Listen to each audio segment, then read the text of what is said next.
If you guys bought one of these YFZ 50s, you know that basically there's one thing you can do from the factory to tune it. That's an easy tune. And they come with, just like I showed in the other video, inside this cowl, there's a fuse box inside here. This little black fuse box that's right down in here. You can see in through here. There's two little screws on it, and it comes with a fuse from the factory, and you pull that fuse out. When it comes from the factory, it's got that fuse in it, and it'll only let it run about 5 miles an hour. So we've took the fuse out, and the bike didn't run very well. It wasn't super peppy in the beginning. So what we've done, and I'm just going to show you a few things you can do to help this bike be a little bit extra peppy and to be quicker than it is just by taking that fuse out. And what I mean is, if you get your bike and you take that little jumper fuse out of the 2 bolts, and it still kind of spits and sputters, his would, it just didn't idle very high, and a lot of times it would kind of stall in the power and then take off, almost like it wasn't fueled right. Now, these bikes are carbureted, and I do like that because a lot of my older bikes are all carbureted, and if you know what you're doing, which I'm about to show you, you can do a lot of stuff with a carburetor that you can't do with fuel injection. Fuel injection is great, and I really like it as long as it's smooth. But on these carbureted ones, the first thing that we have done is obviously we took the jumper fuse out, and then on your throttle, you see this screw right here? So you want to adjust it all the way out. So you'll loosen the little bolt that's right here, and then turn this screw until it comes completely out of the housing. Then leave about 3/8 inch or something on this part here and screw it back in. And that lets your throttle go all the way in. And that way you can have more throttle than what you get from the factory. The next thing is, can you two hop off here so I can show them the carburetor piece? Willow, hop off for a second, hon, and you can get back on in a minute. Daddy's got to show them something. So on your carburetor, you have a bolt right back here behind this line. You see it right here? This little bolt I'm pointing at. So when your bike's running and you start it, let's say that you start it, don't know, Willow, hold on a minute. Let's say you start your bike and your bike is kind of idling low.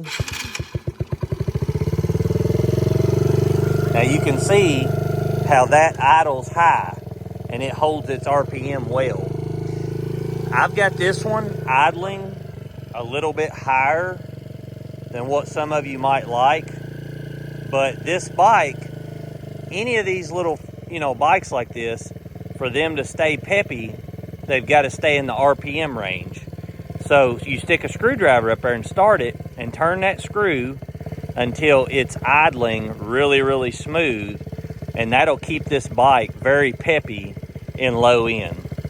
Another thing you can do, and a lot of people are not going to like this, especially if you're in California or you're a tree hugger, but if you look right here, let's go ahead and shut this off. If you look right here, you've got this pipe that comes out. Now, originally, I'll show you what it looks like if you take those 3 bolts out. You see at the end of this, it's got a spark arrestor, and I've pulled it up. Well, for your exhaust to run out of this bike is not got a whole lot of hours on it, and you can see how much buildup is on there. So this is a spark arrestor, and you have to take out 3 bolts here to get this off. That's hot, Willow. Just hold on.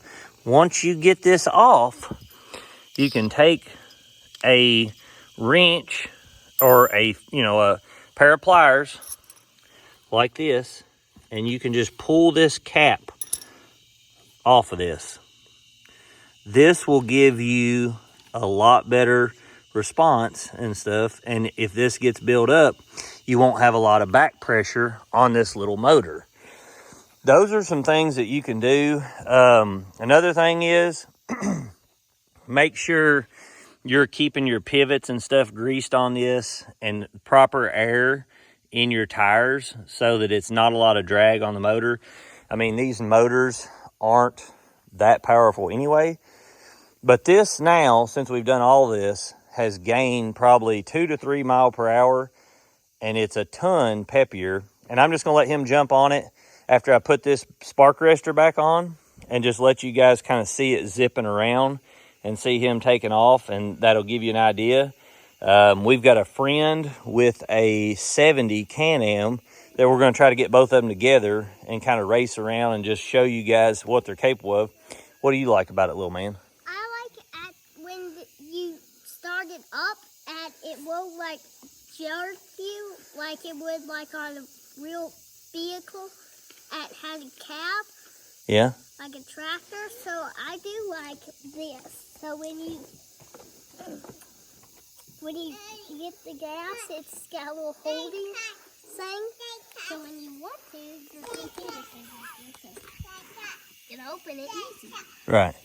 I like that, and I also like something in the here. So this is like what I would say the pipe. Uh-huh. I like that because it flows it flows hot air out of your four-wheeler. Right. All right, let's take your spark arrestor off here. Let's take it off and get that back on. I also like these. With the screw in, these will run about 5 to 6. And now we're getting anywhere close to 19 to 20 mile per hour on it. So, I mean, it gets there real rapidly. Taking all those out and tuning that carburetor to where it'll function right really makes those things turn on for what they are.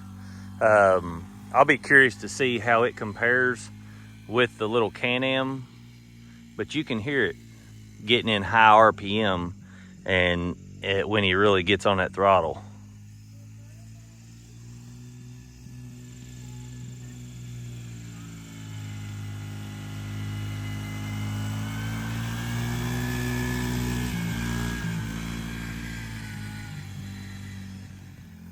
So I told him to pull up to this hill and stop and then take off because that's a decent incline just to see how it takes off.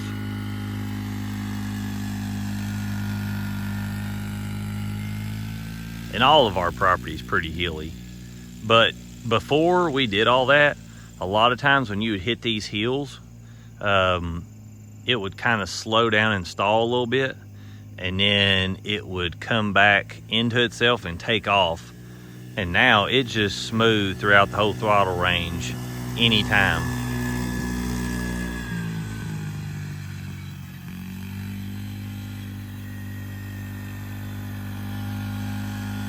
I mean, it's not no powerhouse, but world of a difference doing those things to it.